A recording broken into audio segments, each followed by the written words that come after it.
नमस्कार, मैं सुरेश स्वदेशी। आज एक फिर नए वीडियो के साथ आपके सामने हूँ और आज का जो वीडियो रिलेटेड है वो है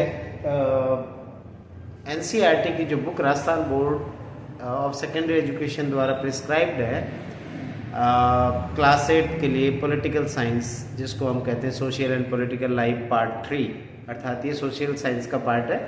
तो उसका जो चैप्टर नंबर 5 है, जिसका नेम है, टाइटल है जुडिशियरी मीन्स न्यायपालिका। तो हम इसी चैप्टर के बारे में यहाँ स्टडी करने जा रहे हैं और जो स्टडी है वो लाइन टू लाइन जो है मैं कोशिश कर रहा हूँ कि आपको समझ में आ जाए, ताकि जो चैप्टर में क्या दिया हुआ है और उसकी समरी क्या हो सकती है उसमें आपको कंफ्यूजन ना रहे। जो मुख्य मुख्य बातें हैं वो मैं आपके सामने हिंदी में अनुवाद करके बाइलिंगुअल मेथड से जो आपको स्पष्ट करना चाह रहा हूँ। तो चलिए शुरू करते हैं। जुडिशियरी, न्यायपालिका, chapter number 5, class 8, book social and political life part 3। यहाँ पर जो चैप्टर जो बिगिन होता है वो पहले मैं टाइटल के बारे में थोड़ा सा बात कर लूँ। तो टाइटल जो है वो जुडिशियरी। तो मैंने आपको पहले भी जो दूसरे वीडियोज हैं जहाँ पर इंडियन पॉलिटिकल सिस्टम की बात की गई है, भारतीय जो प्रशासनिक व्यवस्था है, तो हमने बात करी थी कि यहाँ पर 3 टायर सिस्टम है। तो सबसे पहले जो है जो सिस्टम है वो ये वाला है। हमारे यहाँ पर लेजिस्लेचर यानी पार्लियामेंट, जिसको हम बोल रहे हैं लेजिस्लेचर, पार्लियामेंट। तो ये हमारा सबसे पहला काम है। जो हमारा पॉलिटिकल सिस्टम है, एडमिनिस्ट्रेटिव सिस्टम है, उसमें सबसे जो रूल मेकिंग या लॉ मेकिंग जो इंस्टीट्यूशन है वो है लेजिस्लेचर, व्यवस्थापिका जिसे हिंदी में कहते हैं। और इस लेजिस्लेचर के हमारे यहाँ भारत में 2 जो है मुख्य रूप से संस्थाएं हैं। एक राज्यसभा है जिसे अपर हाउस कहते हैं, और दूसरा लोकसभा है जिसे लोअर हाउस कहते हैं और हाउस ऑफ द पीपल कहते हैं। सेकंड नंबर पे हमारे यहाँ पर जो है सिस्टम वो है एग्जीक्यूटिव को हमने कार्यपालिका कहा, जो कि लेजिस्लेचर के द्वारा बनाए हुए कानूनों को लागू करने का काम करती है। और इसके जो हेड होते हैं वो प्राइम मिनिस्टर, और उसके साथ में उनकी जो कैबिनेट होती है वो एग्जीक्यूटिव का पार्ट होती है। इसमें प्रेसिडेंट भी इंक्लूड होते हैं। थर्ड जो हमारे यहाँ पर सिस्टम है वो है जुडिशियरी, न्यायपालिका। तो यहाँ इस चैप्टर में जो आप पढ़ने जा रहे हैं वो हमारा जो थर्ड ऑर्गन है, हमारे प्रशासनिक व्यवस्था, हमारा पॉलिटिकल सिस्टम का जो थर्ड जो पार्ट है जुडिशियरी, उसका हम स्टडी इस चैप्टर में करने जा रहे हैं। तो चलिए देखते हैं जुडिशियरी से हमारे क्या क्या मतलब है यहाँ पर, वो हम देखना चाह रहे हैं। चलिए, चैप्टर आपका बिगिन करता है। अगर यहां से कह रहा है कि अगर आपने न्यूज़पेपर पढ़ा हो तो न्यूज़पेपर में बहुत सारे विभिन्न प्रकार की बातें आती है, और उनमें से आपने कोर्ट के बारे में भी उसमें पढ़ा होगा। कोर्ट्स के बारे में, न्यायालय के बारे में भी बात होती है। पर क्या कभी आपने सोचा है कि हमें कोर्ट चाहिए क्यों? एक क्वेश्चन इन्होंने यहाँ पर हमारे सामने पोज कर दिया, रख दिया है कि कभी आपने सोचा है कि हमें कोर्ट क्यों चाहिए, न्यायालय क्यों चाहिए हमें?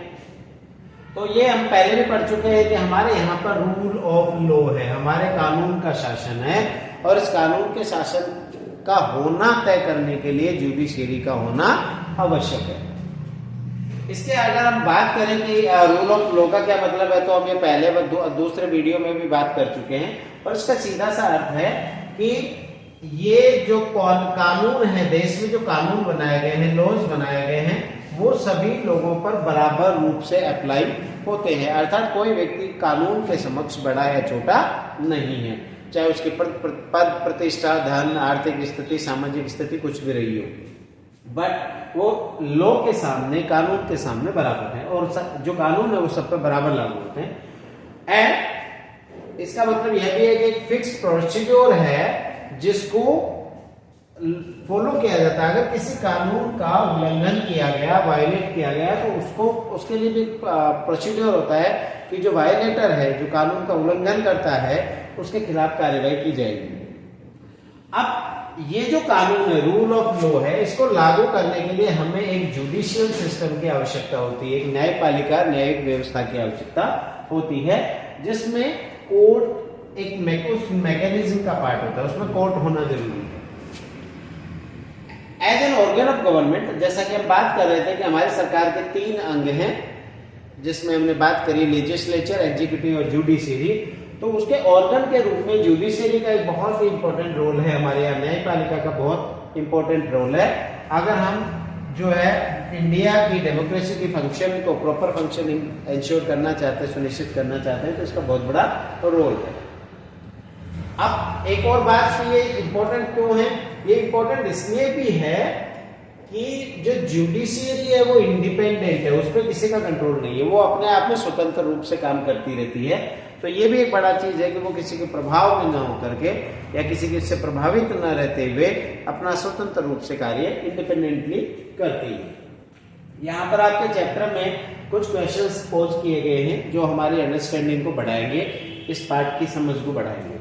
तो पहला क्वेश्चन यहाँ इन्होंने रखा है कि what does an independent judiciary. जो अभी वर्ड आया इंडिपेंडेंट यानी स्वतंत्र न्यायपालिका, इंडिपेंडेंट जुडिशरी मीन्स स्वतंत्र न्यायपालिका। तो इसका तात्पर्य क्या है? स्वतंत्र न्यायपालिका से क्या मतलब है? एक और प्रश्न यहाँ पूछा गया, रखा गया है, वो ये है कि क्या कोर्ट के जिस एरिया में कोर्ट खुला हुआ है या स्थापित हुआ है और वहां जो सुप्रीम कोर्ट है न्यू दिल्ली का, उनमें कोई रिलेशनशिप है, कनेक्शन है आपस में, या वैसे ही काम कर रहे हैं? मान लीजिए, इसको हम ऐसे समझ सकते हैं कि सुप्रीम कोर्ट जो कि न्यू दिल्ली में स्थापित किया हुआ है वो, और मेरे जयपुर में अगर कोई कोर्ट खुला हुआ है, सेशन कोर्ट मान लीजिए, तो इस सेशन कोर्ट में, जयपुर के सेशन कोर्ट में और दिल्ली के न्यू दिल्ली वाले सुप्रीम कोर्ट के बीच का कोई कनेक्शन है, तो वो भी इसमें हम समझेंगे। What is the role of the judiciary. और थर्ड क्वेश्चन जो इन्होंने रखा है वो ये है कि जुडिशरी का रोल क्या है, भूमिका क्या है इस प्रजातांत्रिक व्यवस्था में या इस सिस्टम में जो कि भारत में प्रचलित है। तो ये 3 सवाल है जो आपके माइंड में आने चाहिए, और अगर ये आ रहे हैं, आप इनको समझ पा रहे हैं, तो अब इस चैप्टर में इन प्रश्नों के उत्तर हमें ढूंढने हैं, वही डिस्कस किया हुआ है। आगे जब हम बात कर रहे हैं चैप्टर में, तो यहाँ पर यह है कि कोर्ट, चैप्टर जो आगे बढ़ रहा है वो कह रहा है कि courts take decisions on a very large number of issues. Court का काम क्या है? बहुत सारे इश्यूज है, बहुत सारे ऐसे विषय हैं, मुद्दे हैं जिन पे कोर्ट को निर्णय करना होता है। कोर्ट जो है वो decide that no teacher can beat a student. ये कोर्ट ही तय करता है कि कोई भी बच्चे को या विद्यार्थी को शिक्षक द्वारा नहीं पीटा जा सकता है, या कोई रिवर का वाटर है जो 2 स्टेट्स के बीच में है, उनका जो अगर बंटवारा करना है कि किस स्टेट को कितना पानी मिलना है, ये काम भी कोर्ट करता है। इसके अलावा they can punish people of particular crimes. अगर कोई व्यक्ति क्राइम करता है, अपराध करता है, तो उसको पनिश करने का काम भी कोर्ट करता है। तो यहाँ ये जो एग्जाम्पल्स दिए हुए, एग्जाम्पल हमें ये कहते हैं कि कोर्ट के द्वारा variety of task are done, अलग अलग प्रकार के काम किए जाते हैं। अगर इसको हम विस्तृत रूप से ब्रॉडली बात करें तो ये हम कह सकते हैं कि जुडिशरी जो है वो इस तरीके से विभाजित की जा सकती है। इसके कामों को अगर हम देख लें, इसके कार्यों को देखें, इसके फंक्शंस को देखें, तो हम ये बातें कर सकते हैं। ये बातें कहते हैं, पहला काम इन्होंने दिया है वो है डिस्प्यूट रिजोल्यूशन, विवादों का निस्तारण या विवादों का समाधान। जुडिशियल सिस्टम जो है एक मैकेनिज्म प्रोवाइड करता है, एक व्यवस्था है जो कि डिस्प्यूट्स जो होते हैं, अब डिस्प्यूट सिटीजन्स के बीच में हो सकते हैं यानी नागरिकों के बीच में हो सकते हैं, between citizen and the government, किसी नागरिक और सरकार के बीच में हो सकता है, ये डिस्प्यूट 2 स्टेट्स के बीच में हो सकता है, स्टेट गवर्नमेंट के बीच में हो सकता है, ये डिस्प्यूट सेंटर और स्टेट गवर्नमेंट के बीच में हो सकता है। तो यहाँ आपने देखा कि जो डिस्प्यूट्स हैं वो डिस्प्यूट्स भी अलग अलग प्रकार के, तो यहाँ आपने 4 कैटेगरीज देखी, अर्थात नागरिकों के बीच हो सकता है यानी एक व्यक्ति का दूसरे व्यक्ति के बीच में हो सकता है, एक व्यक्ति का सरकार से हो सकता है डिस्प्यूट, एक राज्य सरकार का दूसरी राज्य सरकार या एक स्टेट गवर्नमेंट का दूसरी स्टेट गवर्नमेंट के साथ हो सकता है, और फोर्थ जो है वो ये हो सकता है कि एक स्टेट गवर्नमेंट का डिस्प्यूट सेंट्रल गवर्नमेंट यानी भारत सरकार से हो सकता है। तो ये अलग अलग टाइप के डिस्प्यूट्स आप देख रहे हैं। तो इन डिस्प्यूट्स का जो रिजोल्यूशन करने का काम है वो कोर्ट के द्वारा किया जाता है। अगला जो कार्य दिया गया है वो है कोर्ट का जुडिशियल रिव्यू, न्यायिक पुनरावलोकन। हिंदी में इसे क्या कहते हैं? न्यायिक पुनरावलोकन। तो ये क्या काम होता है वो यहां समझाया गया है। Final interpreter of the constitution. हमने जब कॉन्स्टिट्यूशन वाला चैप्टर पढ़ा था उस वीडियो में हमने बात की है कि जो भारत का कॉन्स्टिट्यूशन है, जो कि 26 जनवरी 1950 को पूरे भारत में लागू कर दिया गया था, उस कॉन्स्टिट्यूशन को अप्लाई करने को लेकर के अगर कोई डिस्प्यूट क्रिएट होता है, कोई कंफ्यूजन क्रिएट होता है, तो उसका फाइनल इंटरप्रेटर वो कौन होता है? कोर्ट ही होता है, जुडिशियरी ही होती है। हमारा सुप्रीम कोर्ट इस बात को तय करता है कि वो जहां कंफ्यूजन क्रिएट हुआ है उस कंफ्यूजन का सॉल्यूशन क्या है, समाधान क्या है। Judiciary also has the power to strike down the particular laws passed by the parliament. यहां एक और बात काम की समझनी है कि अगर पार्लियामेंट द्वारा कोई ऐसा कानून बना दिया गया है जो कि कंट्री के अगेंस्ट हो, जो कि कॉन्स्टिट्यूशन के अगेंस्ट हो, जो कि लोगों के इंटरेस्ट के अगेंस्ट हो, या जो पब्लिक इंटरेस्ट के अगेंस्ट हो, तो ऐसा अगर कोई भी कानून पास कर दिया गया है तो उसको कौन स्ट्राइक डाउन कर सकता है, कैंसिल कौन कर सकता है? जुडिशियरी, न्यायपालिका उसे खारिज कर सकती है। ये राइट है। खारिज करने का कारण अगर कोर्ट को लगे, जुडिशरी को लगे कि ये जो कॉन्स्टिट्यूशन का जो बेसिक स्ट्रक्चर है उसको वायलेट कर रहा है, तो ऐसे कानून को जो है न्यायपालिका या जुडिशरी कैंसिल कर सकती है, स्ट्राइक डाउन कर सकती है। इसी को क्या कहा जाता है? Judicial review. ये जो कोर्ट का पावर है इसे ही जुडिशियल रिव्यू कहा जाता है। न्यायपालिका को वो पावर है कि वो ऐसे कानूनों को स्ट्राइक डाउन करे। अगला जो फंक्शन दिया हुआ है जुडिशियरी का, न्यायपालिका का, वो है upholding the law and enforcing fundamental rights. अर्थात इसका मतलब यह है कि कानूनों का संरक्षण करना, कानूनों को लागू रखवाना और जो फंडामेंटल राइट्स है, मौलिक अधिकार है, मूलभूत अधिकार हैं, उनको लागू करवाना, ये काम भी कोर्ट का है।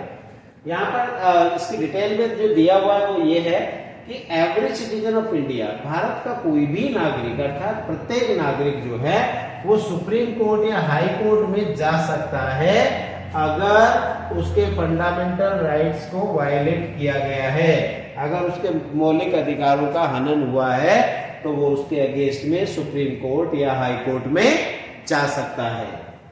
जैसे एग्जाम्पल यहां इन्होंने दिया है, फॉर एग्जाम्पल क्लास 7 की बुक में आपको पढ़ाया गया था कि हाकिम शेख का एक एग्जाम्पल था, जो कि एक एग्रीकल्चरल लेबर है, मजदूर है, कृषि मजदूर, जो कि एक रनिंग ट्रेन से गिर गया था और घायल हो गया था और उसकी कंडीशन बहुत खराब हो गई थी। बहुत सारे हॉस्पिटल्स ने उसको एडमिट करने से ही मना कर दिया था। ये केस सुनने के बाद सुप्रीम कोर्ट ने एक फैसला दिया था कि आर्टिकल 21 भारतीय संविधान का अनुच्छेद 21 अर्थात आर्टिकल 21 वो हर नागरिक को फंडामेंटल राइट देता है। कौन सा? Right to life. हर व्यक्ति को भारत में जीने का अधिकार है, ये फंडामेंटल राइट है आर्टिकल 21। तो कोर्ट ने कहा कि article 21 fundamental right to life देता है और इसमें यह है कि राइट टू लाइफ है तो राइट टू हेल्थ भी है।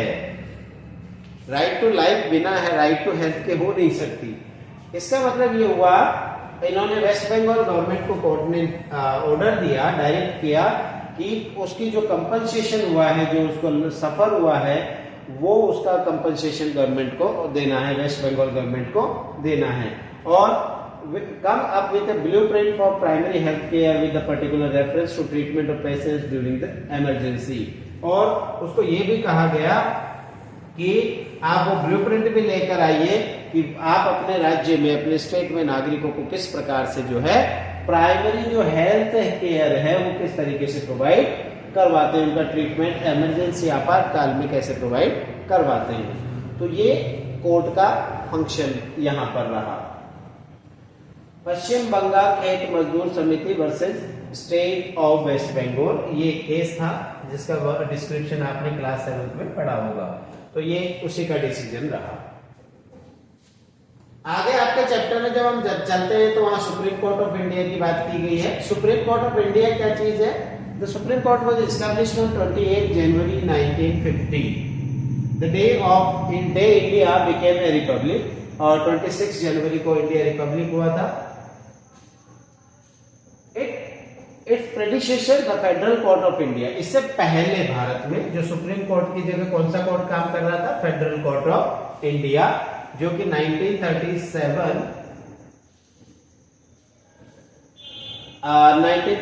में एस्टेब्लिश हुआ था।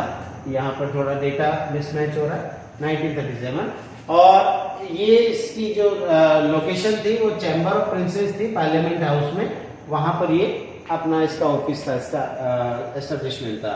बाद में इसकी जो अभी जो प्रेजेंट टाइम जो बिल्डिंग है मथुरा रोड न्यू दिल्ली पे, वो 1958 में ट्रांसफर की गई थी, स्थानांतरित की गई थी। तो ये सुप्रीम कोर्ट का डिस्क्रिप्शन यहाँ पर दिया हुआ है।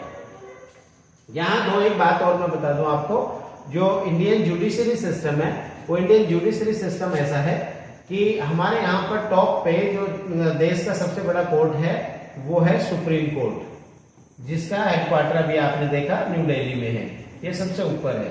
उसके बाद हमारे यहाँ पर स्टेट्स में जो है वो हाई कोर्ट्स एस्टेब्लिश किए गए हैं। तो जनरली ऐसा है कि हाई कोर्ट्स अभी एट प्रेजेंट हमारे यहाँ पर 25 हाई कोर्ट्स है, 25 उच्च न्यायालय काम कर रहे हैं। तो इसका अर्थ ये हुआ कि हमारे यहाँ स्टेट्स तो 25 है, 28 है और 8 यूनियन टेरिटरीज हैं, लेकिन हाई कोर्ट्स 25 है। तो इसका मतलब है कि कुछ यूनियन टेरिटरीज का एक ही हाई कोर्ट है, कुछ स्टेट्स जो छोटे स्टेट्स हैं उनका भी एक ही हाई कोर्ट है। तो इनकी अभी एट प्रेजेंट संख्या 25। तो ये स्टेट्स में काम कर रहे हैं। इसके अलावा हमारे यहाँ थर्ड जो लेयर पे काम कर रहे हैं वो डिस्ट्रिक्ट कोर्ट्स हैं, जो डिस्ट्रिक्ट लेवल पे काम कर रहे हैं, जिनको सेशन कोर्ट भी कहा जाता है, डिस्ट्रिक्ट कोर्ट्स है। तो ये जनरली जो हर डिस्ट्रिक्ट में कोर्ट काम कर रहा है, जिन्हें सेशन कोर्ट या डिस्ट्रिक्ट कोर्ट के नाम से जानते हैं। इसके बाद में हमारे यहाँ पर और भी छोटे कोर्ट भी हैं जो ब्लॉक लेवल पे काम कर रहे हैं, जिन्हें एसडीएम कोर्ट कहा जाता है। इसके अलावा हमारे यहाँ पर जो है दूसरे जो फास्ट ट्रैक कोर्ट्स भी काम कर रहे हैं आजकल, जनता की अदालत है वो भी काम कर रहे हैं। तो कई सारे जो और सब्सिडियरी कोर्ट है, बट ये हमारा बेसिक स्ट्रक्चर कोर्ट्स का है। इसके बाद जो आपका चैप्टर बात कर रहा है, वो चैप्टर बात कर रहा है what is an independent judiciary, एक स्वतंत्र न्यायपालिका क्या चीज है। जो प्रश्न पहले रखा गया था कि स्वतंत्र न्यायपालिका किसे कहते हैं, तो वो यहाँ पर डिस्क्राइब किया हुआ है, देखते हैं। यहाँ इन्होंने चैप्टर में कहा है कि आप इमेजिन करिए कि एक ऐसी सिचुएशन है कि एक बहुत पावरफुल पॉलिटिशियन है और उन्होंने एक जमीन, जो जमीन किसकी है, एक फैमिली है जो कि आपके परिवार की है, और उसको जमीन को जो इस पॉलिटिशियन ने, पावरफुल पॉलिटिशियन ने जो है एनक्रोच कर लिया, उस पर कब्जा कर लिया है। अगर इस जुडिशियल सिस्टम की बात करें तो पॉलिटिशियन की जो पावर है वो किसी भी जज को हटा सकता है, किसी जज को अपॉइंट कर सकता है, इतनी पावर तो उसके पास रहती है। When you take this case to the court, the judge is clearly partial to the politician। और अब आप मान लीजिए इसको, इस पॉलिटिशियन के अगेंस्ट आप कोर्ट में इस केस को लेकर जाते हैं, तो कोर्ट क्या कर रहा है कि वो उस पॉलिटिशियन के फेवर में डिसीजन देता है या उसकी तरफ पार्शियल हो रहा है। अब यहाँ पर जो सिचुएशन ये कही कि do you think that an ordinary citizen stands a chance against a politician in this kind of judicial system. हम जिस जुडिशियल सिस्टम की बात कर रहे हैं, जिस न्यायिक व्यवस्था की बात कर रहे हैं, क्या उस न्यायिक व्यवस्था में आपको ऐसा लग रहा है कि वो जो एक साधारण जो नागरिक है, ऑर्डिनरी सिटीजन है, वो उसकी कोई संभावना है कि वो उस स्ट्रॉन्ग पावरफुल पॉलिटिशियन से जीत पाएगा? तो एक सवाल यहाँ पर है। उसके बाद उन्होंने कहा अगर आपको ऐसा लगता है कि नहीं, तो क्यों नहीं, ऐसा क्यों नहीं हो सकता है, तो ये इस बात को आगे डिस्कस किया गया है। पॉलिटिशियन जज के कंट्रोल तो करता है, वो उसको अलाउ फॉर द जज to take an independent decision. Control that politician holds over the जज does not allow for the जज to take an independent decision. वो उसको प्रभाव तो डालता है कि वो इंडिपेंडेंट डिसीजन नहीं ले पाता है। अगर ऐसा हो रहा है, ये अगर इंडिपेंडेंस नहीं है, would force the judge to make all judgments in favor। अगर जज वहां पर इंडिपेंडेंस को फील नहीं कर रहा है, उसको इस बात का एहसास नहीं है कि वो एक इंडिपेंडेंट जुडिशरी का पार्ट है, अगर वो उस बात को समझने में असमर्थ हो रहा है, फेल हो रहा है, तो फिर ये पक्का है कि वो अपना जजमेंट जो है उस पॉलिटिशियन के फेवर में ही देगा। यद्यपि यहाँ पर यह भी बात है कि हम जनरली ये सुनते हैं कि जो रिच और पावरफुल लोग हैं भारत में वो जुडिशियल प्रोसेस को प्रभावित करने की कोशिश करते हैं, किसी न किसी प्रकार से जजेस पे दबाव डाल के, प्रभाव डाल के और निर्णय परिवर्तन करवाना चाहते हैं। फिर भी भारत का जो संविधान है, इंडियन कॉन्स्टिट्यूशन है, वो ऐसे किसी भी सिचुएशन के अगेंस्ट जो है जुडिशरी को पावर देता है कि उनको किसी भी प्रभाव में आकर के, किसी भी दबाव में आकर के स्वतंत्र निर्णय देने से वंचित नहीं रहना है। उनको हमेशा इस बात का प्रयास करना है कि वो इन प्रभावों से मुक्त रहते हुए अपनी इंडिपेंडेंस जो है उसको मेंटेन रखें और जो है फेयर जजमेंट करें। एक बात यहाँ पर भी है कि जो इंडिपेंडेंस जो हमारी जुडिशरी को मिली हुई है वो इस बात से भी है कि सेपरेशन ऑफ पावर्स है। हमारे यहाँ पर शक्ति विभाजन है, सत्ता में किसी के पास कंट्रोल नहीं है, पावर है, हमारे सेपरेशन ऑफ पावर्स है। अर्थात लॉ मेकिंग का काम केवल लेजिस्लेचर का, उसके इम्प्लीमेंटेशन का काम केवल एग्जीक्यूटिव कार्यपालिका का, और इनको रिव्यू करने का, इन कानूनों को चेक करने का, रिव्यू करने का काम किसके पास? जुडिशरी के पास। तो ये सेपरेशन ऑफ पावर्स है, इसके बारे में भी आप चैप्टर 1 में हमने बात करी है। तो ये हमारे कॉन्स्टिट्यूशन का एक की फीचर है, बहुत ही महत्वपूर्ण विशेषता है। इसका मतलब क्या है? सेपरेशन ऑफ पावर की बात कर रहे थे, उसका मतलब क्या है? तो यहाँ ये है कि अदर ब्रांचेज ऑफ गवर्नमेंट, जिसको हमने लेजिस्लेचर कहा और एग्जीक्यूटिव कहा, वो जुडिशियरी के फंक्शंस में इंटरफेयर नहीं कर सकती, वो इससे बिल्कुल स्वतंत्र रूप से काम करती हैं। उनका इस पे कोई प्रभाव नहीं होगा और उनके काम पे जुडिशरी जनरली प्रभावित नहीं करेगी। तो यहाँ पर जो बात समझने की वो यही है कि interfere in the work of the judiciary, जो लेजिस्लेचर है, व्यवस्थापिका है, एग्जीक्यूटिव यानी कार्यपालिका है, वो जुडिशरी के काम में डिस्टर्बेंस या इंटरफेरेंस नहीं करेगी, हस्तक्षेप नहीं करेगी। कोर्ट्स जो हैं वो गवर्नमेंट के अंडर में काम नहीं करते, वो उनके अंडर में नहीं है, and do not act on the behalf, और वो सरकार की ओर से काम भी नहीं करते हैं। उनका अपना एक इंडिपेंडेंट सिस्टम है जिसमें वो काम करते हैं। ये जो हमने ऊपर सेपरेशन ऑफ वर्क का देखा कि कार्यों का विभाजन हमारे यहाँ बहुत अच्छे से किया गया है, सेपरेशन टू वर्क वेल, ये भी बहुत इंपॉर्टेंट है, क्रूशियल है कि सारे जो जजेज हैं हाई कोर्ट में as well as in the supreme court में, चाहे वो जजेज हाई कोर्ट में काम कर रहे हो, सुप्रीम कोर्ट में काम कर रहे हो, वो ये जो अदर ब्रांचेज ऑफ गवर्नमेंट है, चाहे वो लेजिस्लेचर है चाहे एग्जीक्यूटिव है, उनके प्रभाव से या उनके बहुत कम रोल उसमें होता है इनके अपॉइंटमेंट में। तो इसका मतलब है कि जज को जो है इनसे डरने की आवश्यकता है या इनसे प्रभावित होने की आवश्यकता नहीं है। कोई भी जज एक बार जब अपॉइंट हो जाता है तो उसको हटाना बड़ा मुश्किल काम है। हमारे यहाँ उसके रिमूवल का जो प्रोसीजर वो बहुत ही डिफिकल्ट है। इंडिपेंडेंट ये हमारी, और ये सबसे बड़ी बात है कि ये हमारी जुडिशरी के इंडिपेंडेंट रोल को इंश्योर करता है कि जब उसका प्रभाव उन पे पड़ता ही नहीं है, वो उसको हटा, एक बार अपॉइंट होने के बाद उनको हटाना इतना सरल नहीं है, तो नेचुरल है वो उनको प्रभावित नहीं कर सकते और वो उन पर दबाव नहीं डाल सकते, तो फिर जुडिशरी को प्रेशर में आने की आवश्यकता नहीं है। ये जो इंडिपेंडेंस है वो जुडिशरी को अलाउ करती है, कोर्ट्स को अलाउ करती है कि वो अपना सेंट्रल रोल प्ले करे, किसमें कि कोई भी जो पावर है लेजिस्लेचर या एग्जीक्यूटिव वो अपना मिसयूज नहीं करे और जो भी कानून बनाए या कानून बनाए हुए कानूनों को लागू करें वो हमेशा जनता का हित देखते हुए, जनता का लाभ देखते हुए करें। ये जो है जुडिशरी जो है उसका एक रोल और भी है कि वो जितने भी फंडामेंटल राइट्स हैं हमारे सिटीजन्स के, उनको भी प्रोटेक्ट करने का काम जुडिशरी को करना है। बिकॉज क्योंकि ऐसा क्यों है, जुडिशरी को क्यों करना है? क्योंकि कोई भी व्यक्ति जो कोर्ट में पहुंचता है, अगर उसके फंडामेंटल राइट्स का वायोलेशन हुआ है, हनन हुआ है और वो कोर्ट पहुंचता है, तो फिर नेचुरली न्यायपालिका को वो शक्ति प्राप्त है कि वो उसके कानूनों का या उसके मानवाधिकारों का या उसके मूलभूत अधिकारों का, माफ कीजिएगा, मूलभूत अधिकारों की रक्षा करे। चैप्टर जब आगे बढ़ रहा है तो यहाँ पर है कि हमारे यहाँ पर कोर्ट का स्ट्रक्चर क्या है। तो अभी हमने मोटी मोटी बात करी थी, बाकी यहाँ डिटेल में दिया हुआ है कि हमारे ढांचा क्या है, स्ट्रक्चर क्या है कोर्ट्स का, तो वो यहाँ दिया हुआ है। तो यहाँ पर सीधी सी बात ये कही है कि हमारे यहाँ 3 डिफरेंट लेवल्स कोर्ट्स के दिए गए हैं भारत में। तो यहाँ पर वैसे देखा जाए तो लोअर लेवल पे तो बहुत सारे कोर्ट्स हैं, लेकिन अगर हम टॉप लेवल पे देखें, अपेक्स लेवल पे देखें, तो एक ही कोर्ट है। ज्यादातर जो लोग कोर्ट्स के कांटेक्ट में होते हैं, सबसे ज्यादा जिसके संपर्क में होते हैं, वो सबऑर्डिनेट या डिस्ट्रिक्ट कोर्ट होता है। जो अभी हमने बात करा था कि थर्ड लेवल पे जो कोर्ट है, जिसमें हमने बात करा था सेशन या डिस्ट्रिक्ट लेवल पे जो कोर्ट काम कर रहा है, वो सबऑर्डिनेट या डिस्ट्रिक्ट कोर्ट्स हैं। और सबसे ज्यादा लोगों का जो काम पड़ता है वो डिस्ट्रिक्ट या सबऑर्डिनेट कोर्ट में ही पड़ता है। ये जो कोर्ट है वो जनरली डिस्ट्रिक्ट या तहसील लेवल पे या ऐसे किसी टाउन में होते हैं, जहां से जो बहुत सारे केसेस को वो इजीली हियरिंग कर पाए, सुन पाए। इसके बाद चैप्टर आगे बात कर रहा है कि हर स्टेट में एक डिस्ट्रिक्ट्स होते हैं, divided into district, divided, sorry यहाँ पर डिवाइडेड है। हमारे यहाँ पर स्टेट्स को डिस्ट्रिक्ट में डिवाइड करे हुए हैं, और यहाँ पर जो है डिस्ट्रिक्ट जज होता है।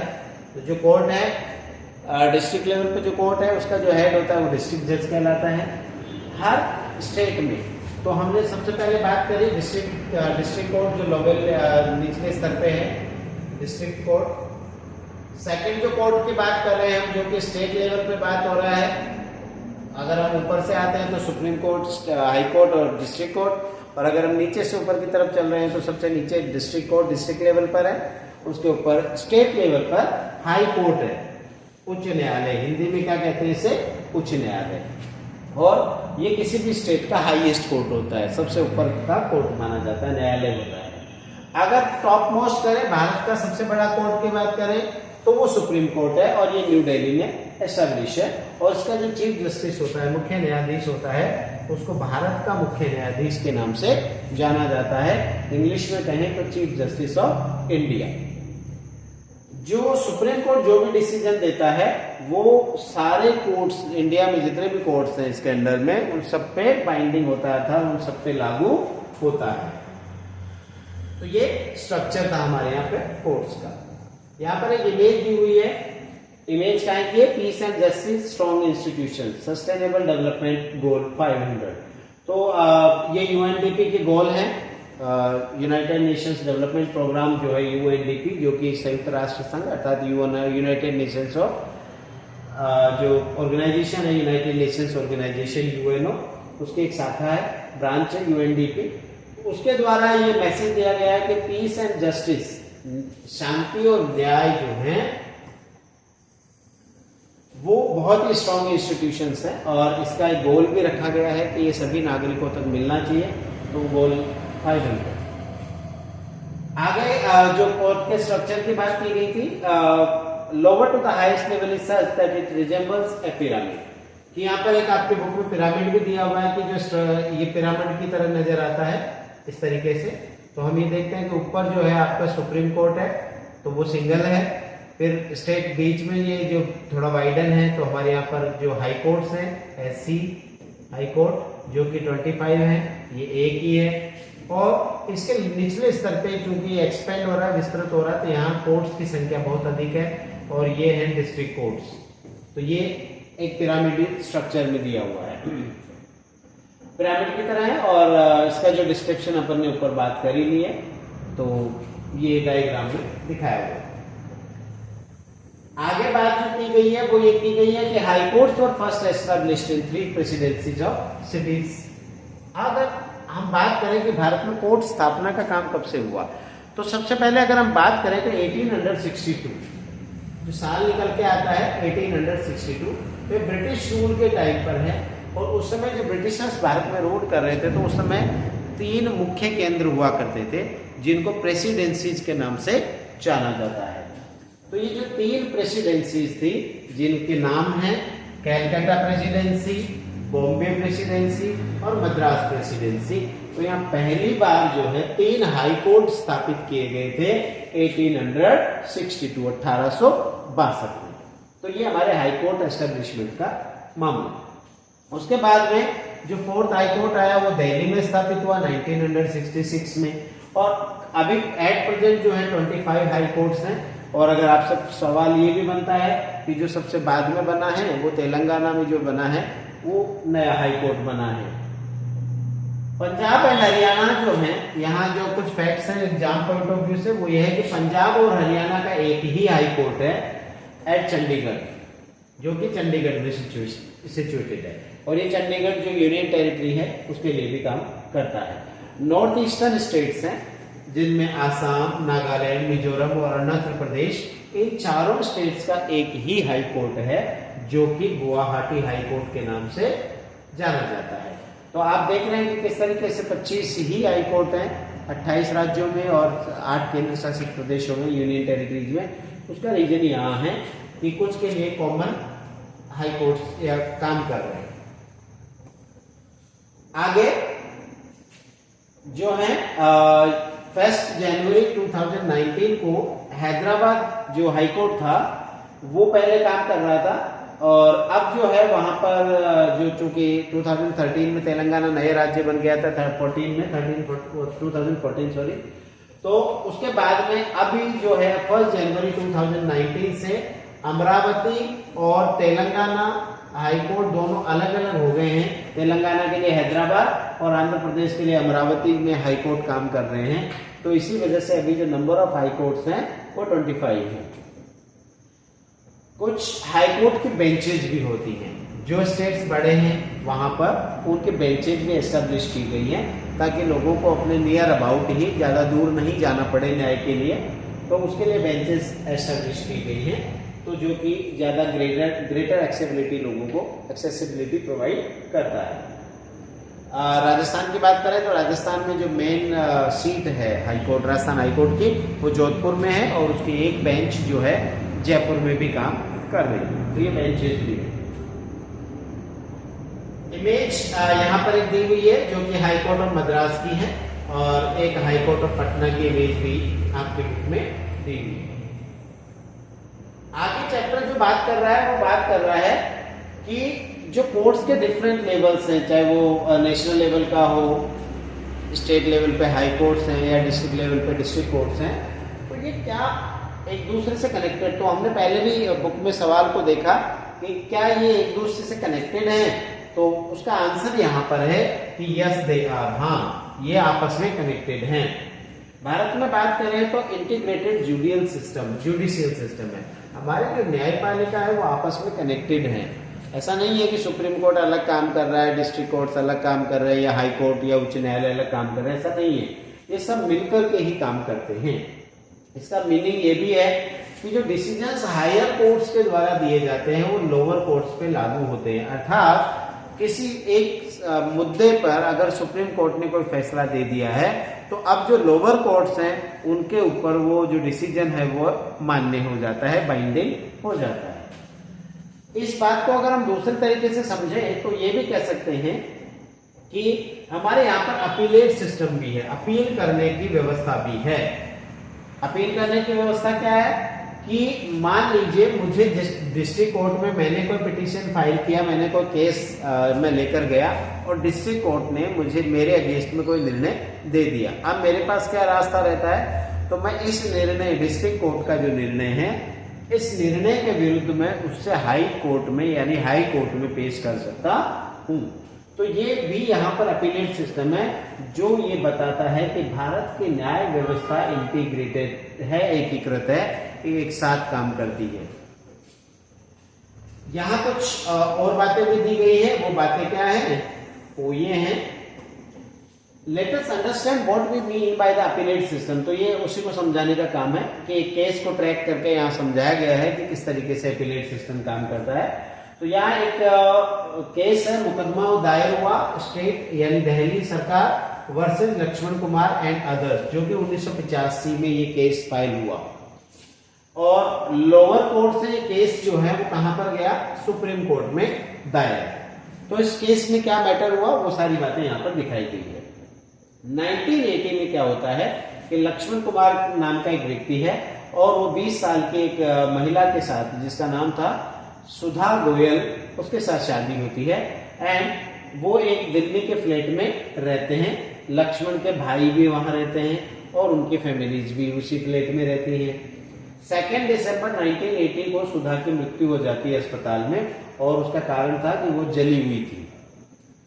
उसकी जो परिवार है सुधा का जो परिवार था उसने कोर्ट में एक केस फाइल किया, और जब ये केस सुनवाई हुई, ट्रायल कोर्ट में जब इस केस की सुनवाई हुई, तो उसके जो 4 पड़ोसी थे उनको विटनेस के रूप में, गवाह के रूप में बुलाया गया। उन गवाहों ने ये बताया कि 1 दिसंबर की रात को उन्होंने सुधा के चीखने की आवाजें सुनी थी and had forced their way into Laxman flat, और वो भाग करके जब लक्ष्मण के फ्लैट पहुंचे तो उन्होंने क्या देखा कि सुधा जो है सुधा की साड़ी में आग लग रही है, आग लगी हुई है, लपटें उठ रही है। उन्होंने जो है आग को बुझाने की कोशिश की, और सुधा को जो है एक गन्नी बैग था और ब्लैंकेट कंबल उड़ा करके और आग को बुझाने का प्रयास किया। सुधा ने उनको बताया कि उसकी जो मदर इन लॉ है, उसकी जो सास है शकुंतला, उसने उस पर केरोसिन डाल दिया और उसके हस्बैंड लक्ष्मण ने जो है उसमें आग लगा दी। ये कहानी यहाँ पर वर्णित हो रही है। कहानी का आगे का हिस्सा क्या है, जब मुकदमा चल रहा था तो जो सुधा के परिवार के लोग थे, and a neighbour stated that Sudha had been subjected to torture by her in-laws and that they were demanding more cash.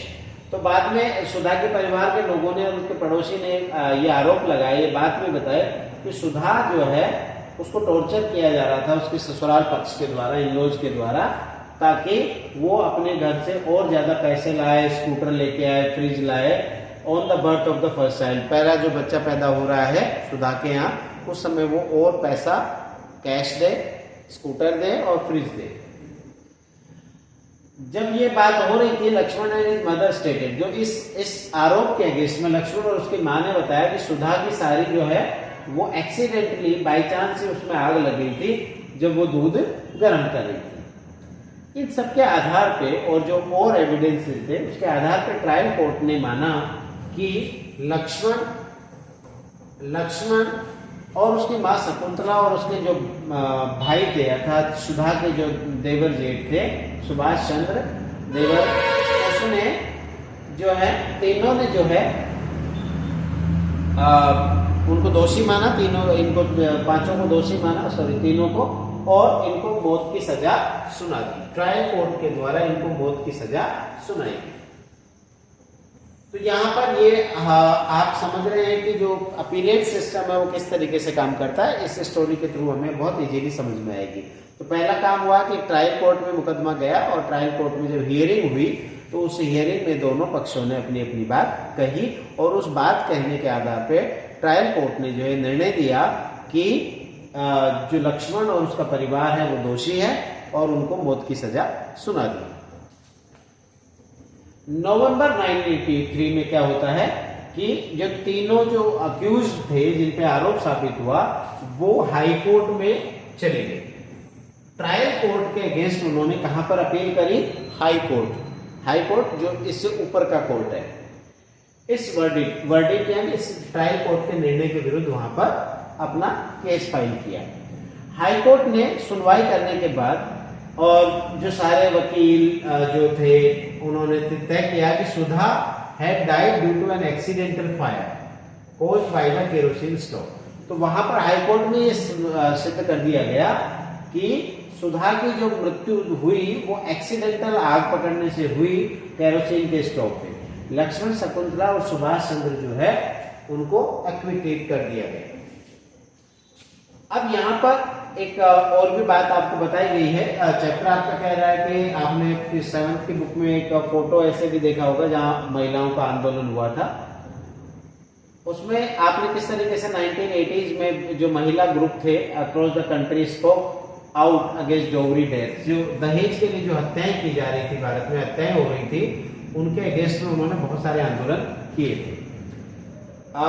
They protested against the failure of the court. तो जो दिल्ली हाई कोर्ट से जिस तरीके से निर्णय में गलती हुई, ऐसे निर्णयों के खिलाफ वो विरोध कर रहे थे। The above high court judgment deeply troubled women and they held demonstrations and filed a separate appeal against this high court decision. तो ये जो ऊपर दिल्ली हाई कोर्ट जो सुधा के मामले में जब उसने इन तीनों अपराधियों को जो है मुक्त कर दिया, अपराध मुक्त कर दिया, उसके खिलाफ जो है महिलाएं फिर परेशान हो गई कि ये तो बहुत गलत बात है, मार भी दिया गया और वो मुक्त भी हो गए, अपराध भी साबित नहीं हो रहा है।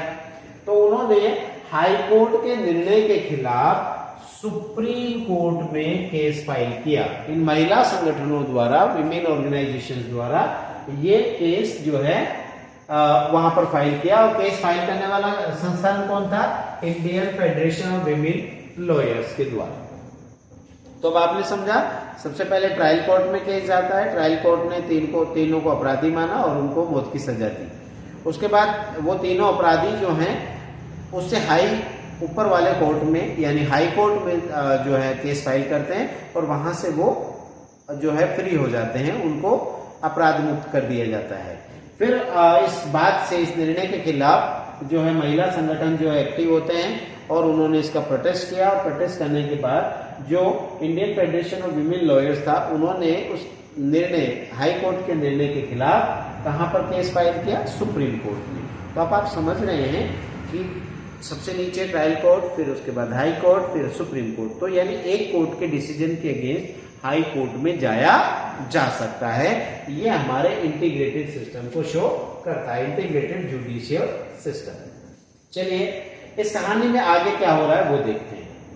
1985 में सुप्रीम कोर्ट ने जो लक्ष्मण और उसकी जो परिवार के 2 सदस्य थे, उनकी जो फ्री किया गया, उसके अगेंस्ट जो अपील आई थी उसकी सुनवाई की। सुप्रीम कोर्ट ने सारे आर्ग्यूमेंट सुने, वकीलों के तर्क वितर्क सब सुने और फिर अंततः इस निर्णय पे पहुंचा कि that was different from that of the high court. जो डिसीजन दिया वो डिसीजन हाई कोर्ट के डिसीजन के उल्टा था, उससे जस्ट रिवर्स था। उन्होंने पाया कि जो लक्ष्मण और उसकी मां हैं वो अपराधी हैं, but acquitted the brother in law Subhash because they did not have enough evidence against. उन्होंने लक्ष्मण और उसकी मां को तो अपराधी माना सुप्रीम कोर्ट ने, लेकिन उसके भाई जो है सुभाष, उसको पर्याप्त सबूत नहीं होने के कारण उसको एक्विट कर दिया, मुक्त कर दिया। सुप्रीम कोर्ट ने जो है अक्यूज को जीवन प्रिजन फॉर लाइफ यानी आजीवन कारावास की सजा देते हुए जेल में भेज दिया। तो ये जो आपको डिसीजन दिख रहा है बड़ा कमाल का है। भारत में जो न्याय प्रणाली है उसकी शुद्धता की बात करता है कि अगर किसी स्तर पे किसी भी कोर्ट से कोई गलती हो भी जाए तो उसके अगेंस्ट हाई कोर्ट में अपील की जा सकती है। यहाँ पर एक इमेज दी हुई है जो कि आइजोल मंकन बेंच जो गुवाहाटी हाई कोर्ट की है, आइजोल में लगी हुई है, उसका इमेज दिया हुआ है। चैप्टर में जब हम आगे बढ़ते हैं तो यहाँ पर सबॉर्डिनेट जो है उनके बारे में बात की गई है कि सबॉर्डिनेट जो कोर्ट्स हैं उनके कई नाम हैं, देश के अलग अलग भागों में अलग अलग नाम उनको दिए गए हैं। ये ट्रायल कोर्ट्स भी हो सकते हैं, इनका नाम ट्रायल कोर्ट हो सकता है, कोर्ट ऑफ द डिस्ट्रिक्ट जज कह सकते हैं, एडिशनल सेशन कोर्ट हो सकता है, सेशन जज हो सकता है, चीफ जुडिशियल मजिस्ट्रेट हो सकता है, मेट्रोपॉलिटन मजिस्ट्रेट हो सकता है, सेल जज हो सकता है। तो ये कई सारे नाम हैं इनके, तो अलग अलग नामों से इनको जाना जा सकता है। यहाँ एक डिस्ट्रिक्ट कोर्ट कॉम्प्लेक्स है नामची, साउथ सिक्किम में, उसका फोटो भी दिया हुआ है।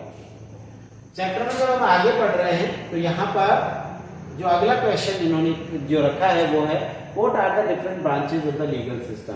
जो हमारे यहाँ लीगल सिस्टम है, कानूनी व्यवस्था है, उसके अलग अलग ब्रांचेज क्या हैं, तो उनके बारे में यहाँ पर बात की गई है। बात क्या है, जो अभी दहेज हत्या का जो केस हमने ऊपर देखा वो एक क्राइम है सोसाइटी के अगेंस्ट, उसको हम क्या कह सकते हैं, क्राइम अगेंस्ट सोसाइटी। और यहाँ पर क्रिमिनल जो लॉ है, हमारे कानून है, आपराधिक कानून है, उनका भी वायोलेशन उसमें हुआ है। इसके अलावा क्रिमिनल लॉ के अलावा लीगल सिस्टम जो है वो सिविल लॉ केसेस को भी डील करता है। तो कुछ क्रिमिनल केसेस हो सकते हैं, कुछ सिविल केसेस हो सकते हैं। चैप्टर 4 जो था कि किस तरीके से new civil law was passed in 2006, जो है विमेन जो डोमेस्टिक वायलेंस के अगेंस्ट इनको प्रोटेक्ट किया गया था, वो कानून कैसे पास हुआ था वो हमने देखा था चैप्टर 4 में। तो यहाँ पर एक टेबल भी है जो कि बताती है कि हमारे यहाँ जो क्रिमिनल लॉ और सिविल लॉ में क्या डिफरेंसेस दिए हुए हैं। तो एक टेबल को अगर हम देखेंगे तो क्रिमिनल लॉ, अभी हमने 2 ब्रांचेस देखी कि कानून जो है हमारे 2 प्रकार के हो सकते हैं, क्रिमिनल कानून हो सकते हैं और सिविल कानून हो सकते हैं। नागरिक कानून या आपराधिक कानून है, वो नागरिक कानून है हिंदी में बात करूं तो। अब इनमें डिफरेंस क्या है वो देखने के लिए, तो अगर हम क्रिमिनल लॉ की बात करें तो जो आपराधिक कानून है वो है कि ये कंडक्ट और acts that the law defines as offensive, ये उन केसेस की बात करता है, ये उनके साथ बात करता है, उन मामलों को देखता है जिसमें कानून ये मानता है, जिनको कानून ये स्वीकार करता है कि वो गलत हैं, ऐसा नहीं होना चाहिए था। जैसे कि चोरी करना, किसी औरत को डराना, महिला को डराना और दहेज लाने के लिए हत्या कर देना, ये ऐसे जो मैटर्स हैं वो क्रिमिनल लॉ के अंतर्गत आते हैं। जो कानून इनके साथ डील करता है वो क्रिमिनल लॉ। दूसरी तरफ सिविल लॉ, सिविल लॉ कहता है ये किसी भी इंजरी टू राइट्स, कोई भी हमारा राइट है, अधिकार है, अगर उसके व्यक्ति का अधिकार जो है उसका अगर नुकसान होता है, उसको हनन होता है, तो उसका जो डीलिंग होगा वो सिविल लॉ के द्वारा किया जाता है। जैसे कोई जमीन को बेचने का विवाद हो सकता है, कोई सामान खरीदने बेचने का विवाद हो सकता है, किराए से लेने संबंधित मामले हो सकते हैं, डाइवोर्स यानी तलाक लेने देने के मामले हो सकते हैं। ये सारे केसेस सिविल लॉ में आते हैं। इसके अलावा जो अगला डिफरेंस यहाँ पर डिफाइन किया गया है वो ये है कि जो क्रिमिनल लॉ है वो सामान्यतः जो है NFIR, तो ये FIR दर्ज करवाने से शुरू होता है, फर्स्ट इंफॉर्मेशन रिपोर्ट। FIR के फुल फॉर्म है फर्स्ट इंफॉर्मेशन रिपोर्ट। पुलिस के साथ FIR दर्ज कराई जाती है और पुलिस जो है इस क्राइम की जांच करती है, उसके बाद जो ये मामला कोर्ट में जाता है। तो ये जनरली क्रिमिनल लॉ की बात होती है। सिविल लॉ की बात करें इसी संदर्भ में, तो यहाँ पर क्या होता है कि इसमें रेलिवेंट जो भी उस पिटीशन के लायक जो कोर्ट है, उस कोर्ट में इसके खिलाफ जो है मामला दर्ज होता है, मुकदमा दायर किया जाता है और अफेक्टेड पार्टी के द्वारा, जैसे कि कोई रेंट का मामला हो, किराए से संबंधित विवाद हो या कोई लैंडलॉर्ड का मामला हो, तो इसमें जो किराए का मैटर में लैंडलॉर्ड भी केस फाइल कर सकता है कोर्ट में और टेनेंट भी कर सकता है। तीसरा जो डिफरेंस समझाया गया वो है कि क्रिमिनल लॉ के संबंध में अगर बात करें तो अगर व्यक्ति दोषी पाया जाता है तो उसको जेल भी भेजा जा सकता है और उस पर जुर्माना भी लगाया जा सकता है। दूसरी तरफ सिविल कोर्ट की बात करें, सिविल लॉ की बात करें, तो यहाँ पर कोर्ट जो है कुछ स्पेसिफिक रिलीफ आस्क फॉर कि वो कुछ विशेष राहत भी दे सकता है। जैसे कि कोई जमींदार और मकान मालिक के बीच में, या किराएदार या जमीन मालिक के बीच में विवाद हो जाए, तो कोर्ट यहाँ पर जो भी आदेश दे सकता है कि वो उसको खाली कर दे या और पेंटिंग जो उसका बकाया किराया है वो चुका दे। तो कुछ यहाँ पर राहत इस तरीके के निर्णय हो सकते हैं। चैप्टर आगे बढ़ रहा है, तो चैप्टर में आगे बात की गई है कि does everyone have access to the courts. सबसे बढ़िया सवाल ये है कि क्या भारत में सभी व्यक्तियों को, सभी नागरिकों को कोर्ट की सुविधा उपलब्ध है, एक्सेस है? तो अगर सिद्धांत रूप में हम बात करें तो सभी भारत के लोग जो हैं, सभी नागरिक जो हैं, उनको कोर्ट का अधिकार या कोर्ट तक जाने का अधिकार प्राप्त है। इसका अर्थ ये भी है कि कोई भी जो नागरिक है भारत का, उसको ये राइट टू जस्टिस है, उसको न्याय पाने का हक है कोर्ट के द्वारा। जैसा कि हमने पहले भी पढ़ा है, कोर्ट का एक बहुत ही महत्वपूर्ण भूमिका होती है नागरिकों के, सिटीजन्स के फंडामेंटल राइट्स को प्रोटेक्ट करने में, उनकी सुरक्षा करने में। अगर किसी भी व्यक्ति को ये लगता है कि उसके जो अधिकार हैं वो वायलेट हुए, उनका हनन हुआ है, तो वो फिर उसके खिलाफ जो है न्याय की प्राप्ति के लिए कोर्ट में जा सकते हैं। कोर्ट्स जैसे कि सबके लिए अवेलेबल है। In reality, access to the courts has always been difficult for a vast majority of the poor in India. लेकिन एक सवाल यहाँ पर उठाया गया है, ये सैद्धांतिक रूप से जो हमने ऊपर बात करी वो तो ठीक है, लेकिन फिर भी यहाँ पर एक सवाल खड़ा होता है कि अगर इसको हम प्रैक्टिकल रूप में बात करें तो भारत में जो गरीब लोग हैं वो अभी भी जो है न्यायपालिका का न्यायिक जो प्रक्रिया है वो बहुत महंगी होना और बहुत ही जटिल होने की वजह से हर आदमी तक वो न्यायिक प्रक्रिया का मामला नहीं हो पा रहा है। जो कानूनी प्रक्रियाएं हैं उनमें बहुत सारा पैसा खर्च होता है, पेपर वर्क होता है, साथ ही बहुत सारा समय भी खर्च होता है और इसी कारण से जो गरीब व्यक्ति है वो इस न्याय प्रक्रिया को फॉलो नहीं कर पाता है। अब एक गरीब व्यक्ति के लिए जो है वो पढ़ना लिखना मुश्किल हो गया, क्योंकि उसकी फैमिली जो डेली बेसिस पे होती है, तो रोज काम धंधा छोड़ करके दूर दराज कोर्ट में पहुंचना उसके लिए इतना सरल नहीं है।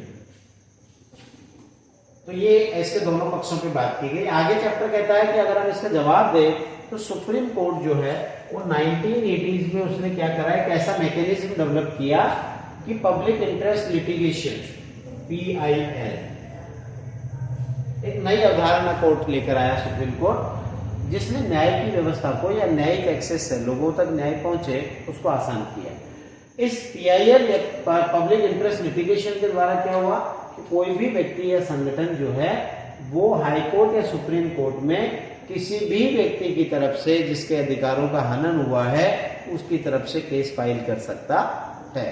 तो देखिए यहाँ सबसे बड़ा इंपॉर्टेंट डिफरेंस क्या आया कि जो व्यक्ति पहले न्याय तक पहुंच नहीं पा रहा था, पैसे की कमी से, समय की कमी से या समझने की कमी से, उसकी तरफ से कोई भी व्यक्ति या कोई भी ऑर्गेनाइजेशन, संगठन उस केस को उसके अधिकारों की सुरक्षा के लिए फाइल कर सकता है।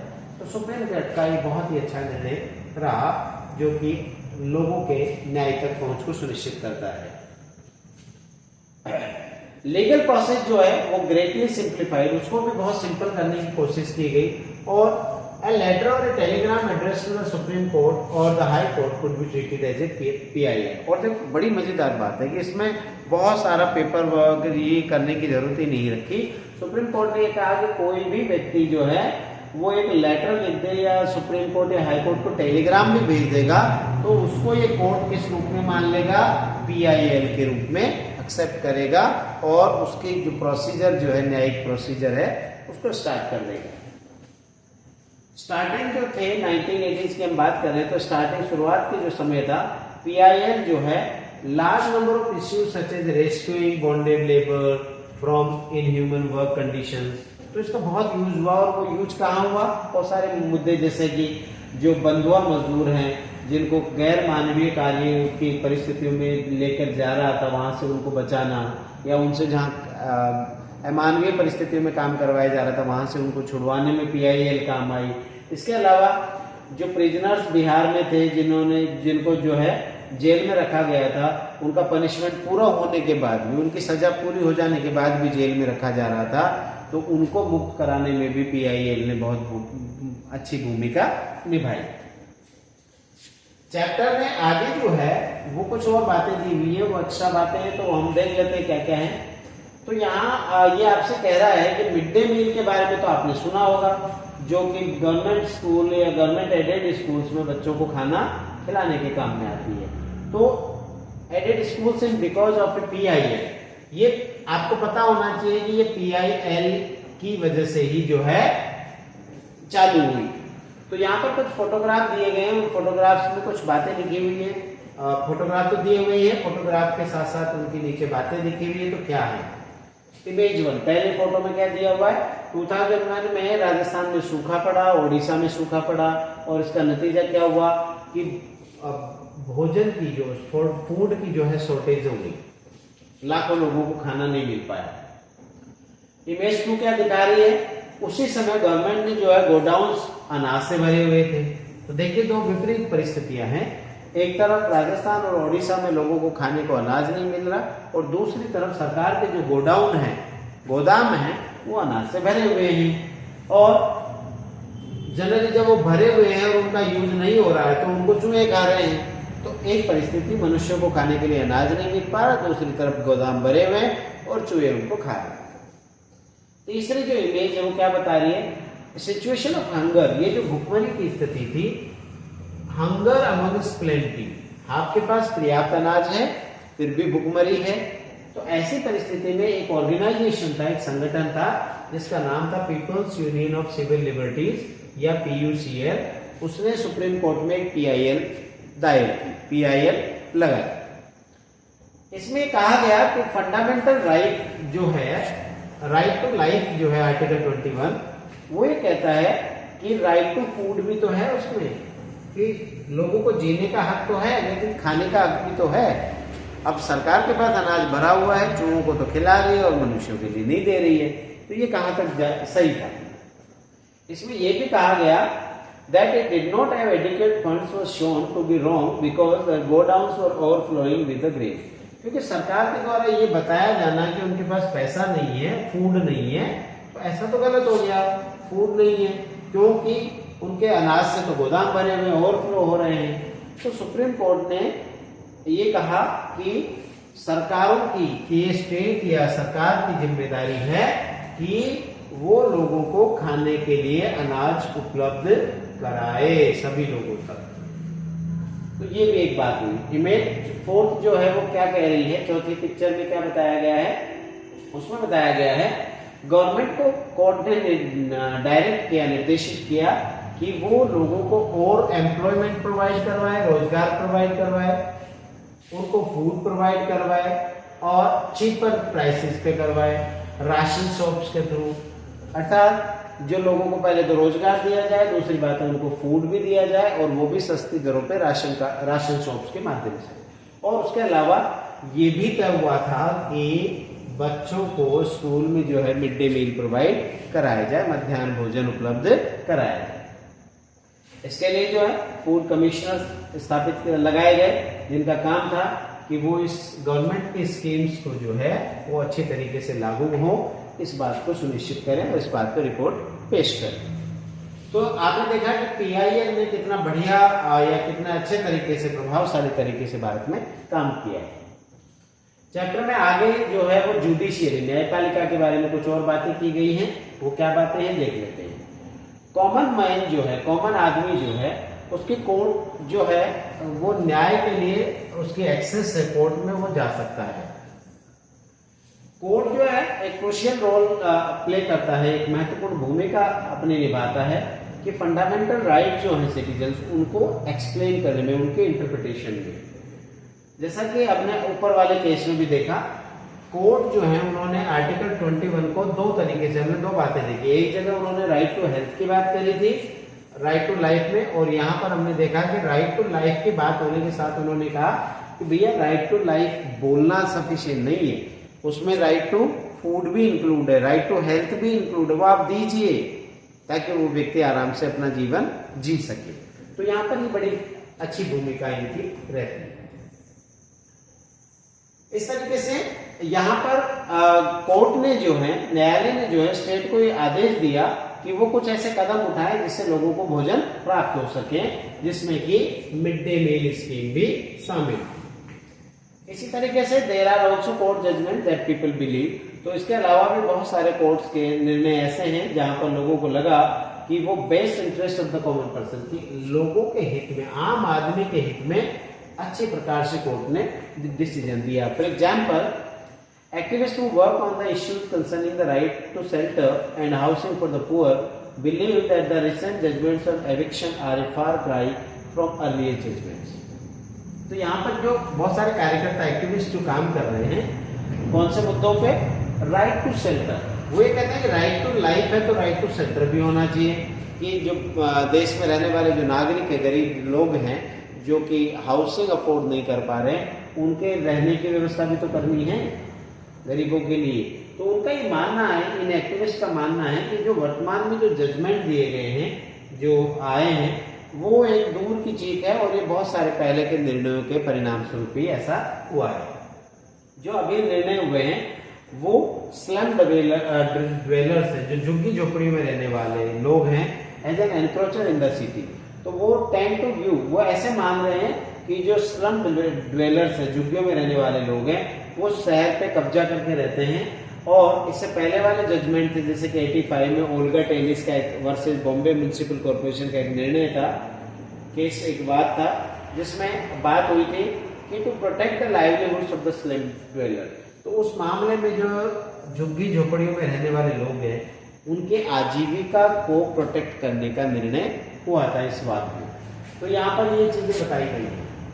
अब आगे फिर जो है इस ओल्गा टेनिस का जो मामला है उसको यहाँ डिस्क्राइब किया हुआ है। ये क्या है, Olga tennis versus Bombay municipal corporation का जो निर्णय, जो जजमेंट आया था, उसने राइट टू लाइवलीहुड को एस्टैब्लिश किया कि लोगों को आजीविका का भी अधिकार है, और ये भी किसके अंडर में सेट किया गया, राइट टू लाइफ। कुछ एग्जांपल्स यहाँ दिए गए जजमेंट के, जो कि point to the ways in which the जजेस link the issue of the right to life to that of life. यहाँ पर कुछ बातें दी गई जो हमें इस बात को बताइए कि किस तरीके से राइट टू लाइफ जो है वो राइट टू लाइवलीहुड के साथ कनेक्ट हुआ। The sweep of the right to life conferred by article 21 is wide. जो इसका जो अवधारणा है राइट टू लाइफ की, जीवन का अधिकार, जो आर्टिकल 21 में, ये बहुत विस्तृत है और बहुत दूर तक फैला हुआ है। लाइफ, जीवन का मतलब यहाँ है कि something more than mayor animal existence. तो लाइफ तो एनिमल्स भी जी रहे, जानवर भी जीते हैं, लेकिन मनुष्य के लिए जो है जीवन का संदर्भ जो है उससे कहीं ज्यादा बड़ा है, उससे कहीं ज्यादा विस्तृत है। तो यहाँ पर केवल ये है कि लाइफ का मतलब ये नहीं है कि बस जीने का काम हो गया है, सांस ले ली, खाना खा लिया, दैट इज नॉट एनफ। उसके अलावा by the imposition and execution of the death sentence except according to procedure established by the law। तो यहाँ पर यह भी है कि किसी भी व्यक्ति को मौत की सजा दे देना या मौत के घाट उतार देना या सजा देना कानून के द्वारा निर्धारित विधियों के अलावा वो भी नहीं किया जा सकता है। तो ये भी राइट टू लाइफ का पार्ट है। तो आप देखिए कितना गहराई में जाकर के इसकी व्याख्या की गई है। That is one aspect of the right to life. ये एक ही एस्पेक्ट है। एंड इक्वली इंपॉर्टेंट फैक्ट, इसके अलावा इसका एक और पहलू है, वो ये है कि राइट टू लाइवलीहुड, जीवन जीने का हक, यानी उसको आजीविका कमाने का हक भी है, कोई भी उसको मना नहीं कर सकता। तो वो झुग्गी झोपड़ी में रह रहा है, वहां पर आजीविका अपनी कमा रहा है, तो आप उसका राइट कैसे छीन सकते हैं? ये उसके राइट टू लाइफ का वायलेशन माना गया। Because no person can live without the means of living, क्योंकि कोई भी व्यक्ति अगर उसके पास आजीविका नहीं है तो वो जीवित कैसे रह सकता है? तो ये तो अल्टीमेटली तो राइट टू लाइफ का वायलेशन ही हो गया। तो जीवन उसके बाद है। कुछ और बात आगे की गई है, वो क्या बात है कि जो एक व्यक्ति जो है उसको जो पगडंडी पे रह रहा है या जो स्लम या पगडंडी जो झुग्गी झोपड़ी में रह रहा है, inevitably lead to the deprivation of his means of livelihood। अगर आप उसको वहां से हटा रहे हैं तो फाइनली आपने उसको जो है उसकी आजीविका से दूर कर दिया है। और अगर इसको इस तरीके से देखा जाए तो सीधी सी गणित है कि अगर उसकी आजीविका खत्म हो गई तो उसकी लाइफ पर भी खतरा आ जाएगा। तो यहाँ पर इस वर्तमान केस में, इस इंडिविजुअल केस में और एक प्रेजेंट केस में अगर हम बात करें तो empirical evidence justify the conclusion that the petitioners live in slums and on payments because they have small jobs to nurse in the city and for them there is nowhere else to live। तो यहाँ पर इस मामले में जो बात कर रहे हैं हम, तो वो यहाँ पर यही था कि ये जो सिटी में वहाँ स्लम्स में रहने वाले लोग हैं, इनके जॉब वहीं आसपास में छोटे छोटे पेटी जॉब्स हैं और उन जॉब्स को जो है वो वहीं पर सरवाइव कर सकते हैं। अगर उनको वहाँ से हटा करके दूसरी जगह स्थापित किया जाएगा तो उनकी आजीविका पर संकट आएगा, और अगर उनकी लाइवलीहुड आजीविका पर संकट आएगा तो वो अंततः जो है उनके जीवन पर संकट आएगा, जो कि राइट टू लाइफ का वायलेशन होगा। तो ये जो निर्णय आया एविक्शन जो पेटिशनर्स का था, वो उनको डेप्रिवेशन लाइवलीहुड से दूर चले जाएंगे और लाइवलीहुड का जाना उनके जीवन पे संकट उत्पन्न करेगा। तो यहाँ पर ये चीज जो है ओल्गो वाले मामले में बताई गई है। अब यहाँ पर जो है ये एक जो एक्ट पास हुआ था गवर्नमेंट का, street vendors protection of livelihood and regulation of street vending act 2014 पास हुआ, जिसके तहत जो है अब उनके लाइवलीहुड को प्रोटेक्ट किया गया। चैप्टर में आगे हम जब चल रहे हैं तो यहाँ पर कुछ और बातें की गई है। वो बातें क्या है? एक और मुद्दा जो है कॉमन पर्सन, जो आम आदमी को अफेक्ट करता है, प्रभावित करता है, वो ये है जस्टिस से रिलेटेड या जस्टिस के एक्सेस को, न्याय तक पहुंच को जो प्रभावित करता है, वो ये है कि inordinately long number of years that courts take to hear a case. तो एक बड़ी प्रॉब्लम आती है कि एक अगर केस कोर्ट में फाइल कर भी दिया जाए तो वो निर्णय इतना जल्दी नहीं आता, उस निर्णय को आने में सालों लग जाते हैं। तो ये भी एक मामला यहाँ पर है। तो यहाँ जस्टिस डिलेड, जस्टिस डिनाइड, तो एक फ्रेज जो है कॉमनली भारत में यूज किया जाता है कि जस्टिस को अगर आपने डिले किया तो इसका एक अर्थ जस्टिस से यानी न्याय से इनकार करना भी होता है। तो ये भी हमारे यहाँ पर जो एक्सटेंडेड टाइम पीरियड है, कोर्ट बहुत लंबा समय लेते हैं वादों को निपटाने में, मुद्दों को निपटाने में, वो भी एक समस्या हमारे यहाँ की है। आगे चैप्टर में आपके जो नंबर ऑफ जजेस और ये ऐसे फिगर्स दिए गए वो क्या है? ये 1 नवंबर 2019 का है। तो जो 3 टायर स्ट्रक्चर है जुडिशरी का, उसकी, तो तो सुप्रीम कोर्ट में जो है उस समय 34 की सेंक्शन स्ट्रेंथ थी, इतने जजेज हो सकते हैं, और एक्चुअली में 34 काम कर रहे थे, वैकेंसी 0 थी। हाई कोर्ट्स की बात करें तो सेंक्शन स्ट्रेंथ यानी पोस्ट होनी चाहिए, जजेस की पोस्ट थी 1079 और एक्चुअल में वहां 655 ही काम कर रहे थे, तो लगभग 424 जजेस की सीट खाली थी, जो कि न्याय को देरी से लाने में जिम्मेदार थी। डिस्ट्रिक्ट कोर्ट सबऑर्डिनेट कोर्ट्स की बात करें तो सेंक्शन जो पोस्ट थी वो 22,644 थी, एक्चुअल में 17,509 जजेस ही काम कर रहे थे, जो कि 5,135 जजेस की शॉर्टेज को दिखाता है। तो ये नेचुरली जो है न्याय की जो प्रक्रिया है उसको लेट करने में एक बहुत बड़ा जिम्मेदार कारण जजेस की संख्या का कम होना भी है, पर्याप्त नहीं होना है। यहाँ पर एक और इमेज दी हुई है, वो इमेज क्या है, इस फोटो में जो है मुस्लिम फैमिली की जो है 43 जो है some of the 43 Muslims of Hashimpura Meerut में एक जगह है, जो उसका फोटो दिया हुआ है फैमिली मेंबर्स का, जो कि मुस्लिम्स ऑफ हासिमपुरा मेरठ जो 22 मई 1987 में मारे गए थे। ये फैमिली जो है इन्होंने न्याय के लिए लगभग 31 वर्षों तक लड़ाई लड़ी, 31 ईयर्स तक, और बहुत लंबा डिले न्याय आने में लगा। मुकदमा चला सुप्रीम कोर्ट में सितंबर 2002 में, तो ये केस जो है स्टेट ऑफ उत्तर प्रदेश से ट्रांसफर होकर दिल्ली आया। 19 provincial armed constabulary PSC bench जो है faced criminal prosecution for alleged murder, जो हत्या हुई उसमें उनको प्रोसिक्यूशन हुआ एंड अदर ऑफेंसेस के लिए। 2007 तक जो है 3 prosecution witnesses had been examined, केवल 3 ही जो गवाह थे उन पे काम हुआ। फाइनली दिल्ली हाई कोर्ट जो है उसने अक्यूज जो पर्सन्स थे उनको 31 अक्टूबर 2018 में पनिश किया। तो आप से देख सकते हैं कि कितना लंबा न्यायिक प्रक्रिया चलती है। तो इतनी लंबी न्यायिक प्रक्रिया भी भारत में जो है न्याय की पहुंच, जो जिसकी बात हम कर रहे हैं कि हर व्यक्ति की न्याय तक पहुंच सुनिश्चित हो, उसमें बाधा पहुंचाता है। ये फोटो जो है प्रेस क्लब लखनऊ की 24 मई 2007 की दी हुई है यहाँ पर, जो आप देख सकते हैं चेक करें। तो इस तरीके से अगर हम बात करें तो बहुत सारी बातें भी हो रही है। There is no denying that the judiciary has played a vital crucial role in democratic India. प्रजातांत्रिक भारत में जुडिशरी ने एक बहुत ही इंपॉर्टेंट भूमिका निभाई है, इस बात से हम नहीं इनकार कर सकते हैं। और इसने जो है एग्जीक्यूटिव और लेजिस्लेटिव की जो शक्तियां थी, पावर्स थी, उन पर भी कंट्रोल रखा है, और जो सिटीजन्स हैं उनके फंडामेंटल राइट्स को सिक्योर किया है। कॉन्स्टिट्यूएंट असेंबली के जो मेंबर्स हैं वो quietly envision a system of courts with an independent judiciary as a key feature of our democracy। जो हमारी संविधान सभा थी, कॉन्स्टिट्यूएंट असेंबली थी, उसके सदस्यों ने वास्तव में एक ऐसा सपना देखा था कि भारत में ऐसे कोर्ट होने चाहिए जो इंडिपेंडेंट हो, जुडिशरी इंडिपेंडेंट हो, और ये हमारी जो प्रजातांत्रिक व्यवस्था है उसका एक बहुत ही महत्वपूर्ण पहलू है।